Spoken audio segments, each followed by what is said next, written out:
Hey, welcome back. This is now the fourth video in the series of doing a first-person kind of Ghost Runner replica. We're just going to be messing around with some stuff. It's really just the only outcome of this is just to have fun and to learn things. So the last time we left off, we had full control of the character from playing with the animation, all of that. We also disabled the cursor so we can run forward, left, right. We can look up, look down, look side to side. Sorry about my dogs again. And there we go. So now we're going to add jumping, add the jump animation. So we're going to go into the code, and over here, and we got the grounded variable. So I'm going to hold down Alt and drag that in, and just drag that in as well like that. So we're going to be checking for the ground every frame. We're going to do a branch first. No branch, a lie. Okay, like that. Actually, we don't need this. What am I doing? Okay, so we're going to be using something called a check sphere. It's almost like doing a on-trigger enter, on-trigger exit. It's going to create a little sphere based on the size that you want at the location you want. So we're going to create a little check sphere at the bottom here, and it's going to check to see if it overlaps or collides with anything. So let's do a check sphere. And the check sphere will only require a position and a radius. We're going to raycast for pretty much everything, unless we get an issue. So we're going to do that right now. We're going to do a branch. Only if it actually hits something are we going to set this to be true. So we are technically grounded. So we're going to do a bool literal and turn that on. I'm going to duplicate this and bring it down anytime soon. There we go, and turn it off. So when it's not colliding with anything, it is not grounded. When it is colliding with something, it is grounded. Okay, what position we're going to do it? We're going to do it at the player's feet position, which is just your standard transform dot position, because that's where it's at. Okay, based on my original setup, 0.01 is, so it's going to be quite a small sphere. So we can make it as big as we want, but I'm going to start with what I did in my prep. So that's about 2 centimeters, or about an inch for the Americans out there, or anyone who uses non-metric systems. So there we go. That's it. That's our ground check. That's going to check to see if we're grounded or we are not. We're just going to call this ground check. It's also, again, going to be red because it's going to be firing every frame. And there we go. That's our ground check. So now with the ground check in place, we can then start doing our actual jump. So we're going to do our jump in a fixed update again. So we're going to be seeing if we are jumping. Actually, it can just be in a straight update because we're going to be firing it off once. So let's go to our object, grab our new input, drag off that, and we're going to look for new input interface. Going to expose, not the whole thing, just a section of it, new input interface, and we're going to look for when we are on button down. So we're going to get the on button down to see if we've pressed a button. We're going to duplicate this update. The great thing about visual scripting versus code is we can just duplicate this update just to keep things nice and neat. We're going to do a branch because first we got to make sure we are grounded before we do anything. So grab our is grounded, and if is grounded is true, and only if it's true can we then jump. If it's false, we're going to ignore everything after that. Okay, and over here we are obviously going to do another check to see if we're grounded, and we're going to do this now. We're going to go and say get item. It's going to say get dictionary item. We're going to put a string here, and we're going to be looking for, I don't remember if it was lowercase or uppercase j. Let's just see. I'm going to go back to my settings folder, go to my, and see what it was called. Lowercase j. Okay, so jump. So just the way I've spelled it here. So we're going to see if jump is true and grounded is true, then we're going to jump. keep this nice and neat, nice and clean. Okay, so that should do it. So now all we have to do is, after this, we actually have to do the act of jumping. So let's do that here. So from here, we're going to drag out. We're going to go add force. Looking for rigid body dot add force, and in the brackets, force comma mode is what we want, because we want to change this standard force to impulse. We want it to be instantaneous. We want to have instant force applied. Okay, and what direction are we adding force? We're going to type in vector3 dot up, because we want to add force in the upward direction, and we're going to multiply this. We're going to plug that in there. What are we multiplying this by? We are multiplying this by some sort of jump multiplier. So we need to create that variable. So at the bottom of the object variable tab, we're going to type in jump multiplier. And we're going to make this a float. I just need to double check what my jump multiplier was on my prep project.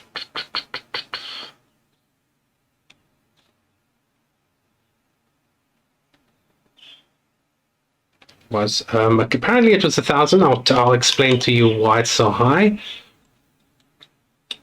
The reason it's so high is in the past I normally add a downward gravity force. So for this exercise, for this project, I'm going to try something different. I'm going to go edit, project settings. I'm going to go to my physics tab, and I'm going to change the overall gravity for the entire project, because it's a little floaty.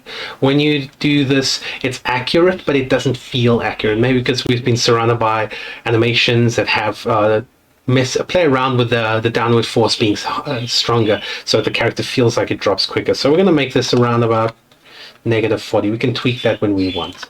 So that's why we're adding so much jump force. Okay, so let's see if this works. I'm going to keep this here so we can see it in place. We should not be able to jump once we have left the ground. We should only be able to jump one time, and then when we hit the ground we can jump again.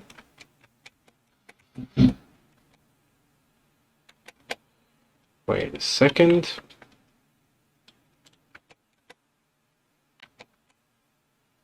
Oh yes, okay. So this sphere cast will replace, I remember what we're doing here. Let's do a check sphere. And we're going to choose position, radius, and layer. I'm going to drag off this and make a layer mask literal.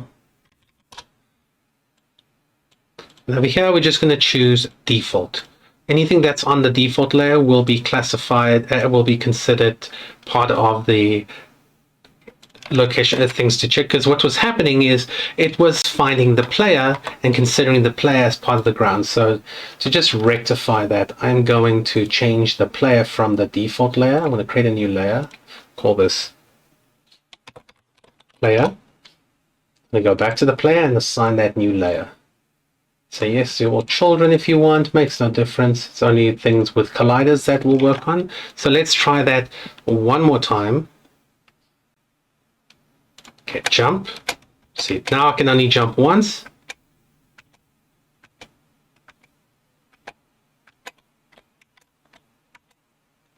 There we go. So let's do the jump animation to go with that, and we will be good. Let me just create something to jump onto. So I'm going to go cube, reposition the cube over here, move the cube up. I want to make the cube like 2 by 2 by 2, just to kind of have a nice, to see if it's too much or too little. This is the object I want to jump onto, and let's just see if that works.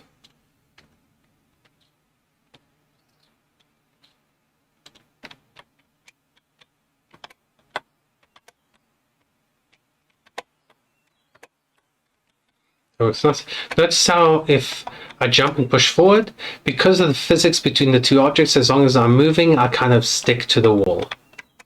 So let's rectify that. We need to fix that. So in the materials folder, I'm going to create a new physics material. So we will find it. Did it move it to? There it is, physics material. I'm going to call this no friction. And before that, I'm going to type in PM for physics material, just so I can keep track of. Actually, I should just call these matte and call this one. Just so when I search for materials, it's easier to do it that way. So I'm going to make sure there's no dynamic friction and no static friction. I'm going to assign this to that cube and assign it to the floor. No, undo the floor. The floor should have... Okay, so let's see if that rectifies it. Sometimes you can just put it on the player and it'll work fine. Other times you need to apply it to the object and not the player. Okay, so that's still doing it. So what we're going to do is we're also going to apply this to the player. And let's see what happens now.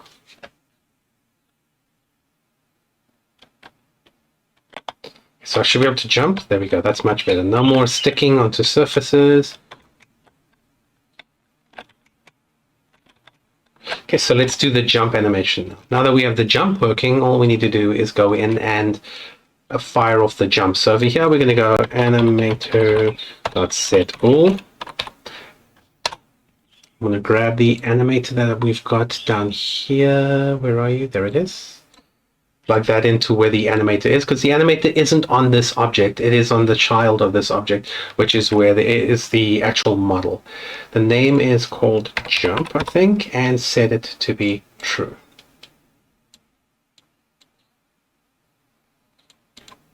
And I'm going to duplicate this and bring it up here. And when it's on the ground, I'm going to set jump to be false.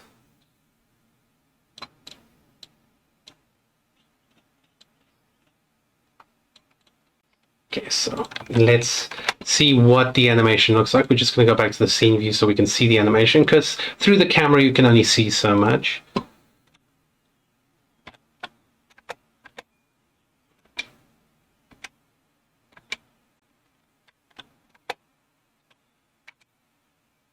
Notice how we have root motion. So the root motion is messing with my... Okay, so let's fix that, because the root motion on the animator. So I'm going to open this up, go to my player and remove any kind of root motion. We're not using root motion, so we shouldn't be setting up root motion on the model itself. It's just causing too much grief. Let's go to the animator and see if everything works as expected. Let's see, here's the jump. Yes, and I want the jump to happen a little bit quicker, so between the two I'm going to make sure that my transition duration is something like 0.05. Same thing I think with the slide. This just means how long it'll take for the blend to happen. And I'm also going to shift this across. I think it's currently... Yeah. Okay, so let's see what happens now. Let's see if it works, if it goes through the sequence of events.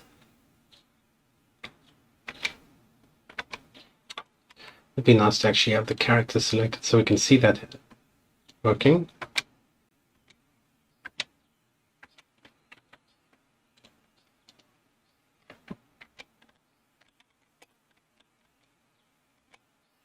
Interesting. Why is my jump not jumping? Okay, so that is a ball. There we go. Just double check that I'm using the right one. True, false, lowercase. Just rename this to jumping. Just change this one to sliding. Just so I can... I'm going to double click on this to Control C to copy that name. Go back in here. Paste that in there. Make sure the animator actually has something assigned to it. It might have lost it. It does kind of sometimes do that. Okay. Let's try this one more time. Select that.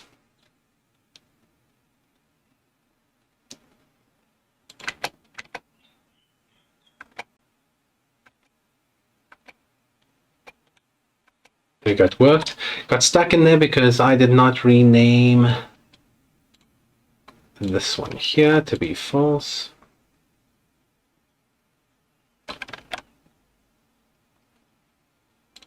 Okay, let's try that again.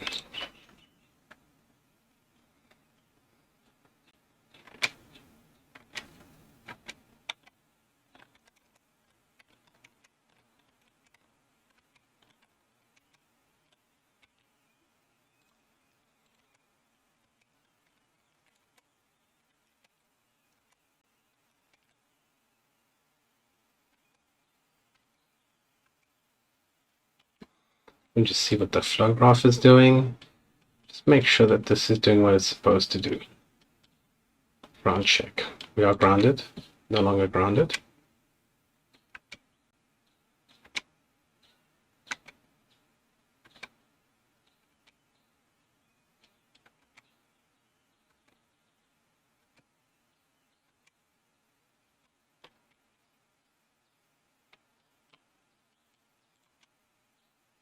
Okay, let's see why it's causing such grief. I'm just going to move this from here to there. I'm going to break the connection. Just put all of these in the ground check.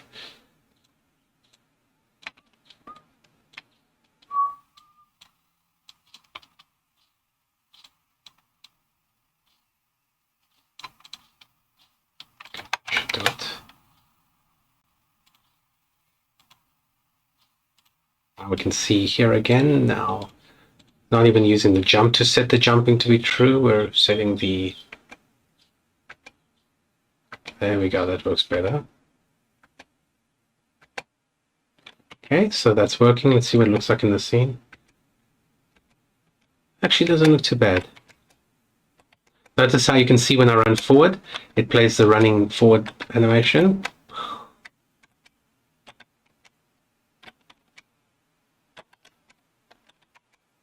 There we go. So jumping is working, the jump animation is playing. So I think we're pretty much done with the jump. Okay, so let's just close that, I think, for now. There's my flow graph. Let's just make sure that this is nice and neat and tidy. Going to put this around here. Let's call this jump.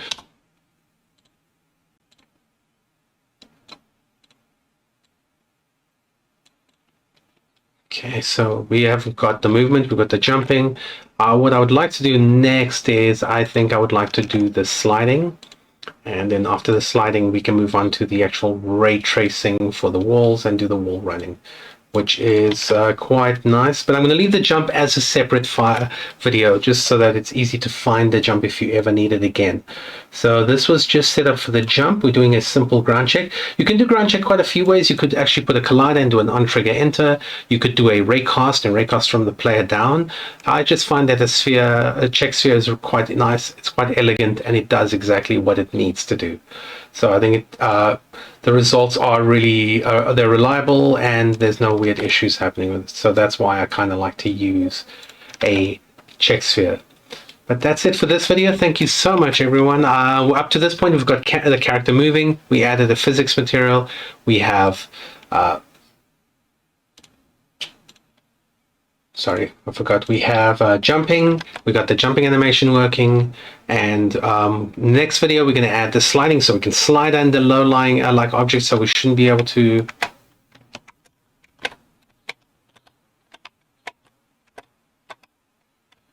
Animation's playing. I like to kind of spam buttons to make sure everything still kind of works the way it's supposed to. Feels quite fluid, feels quite nice. The camera movements are a little slow. I think I need to speed that up a little bit, especially when playing with the mouse. It feels fine with the gamepad.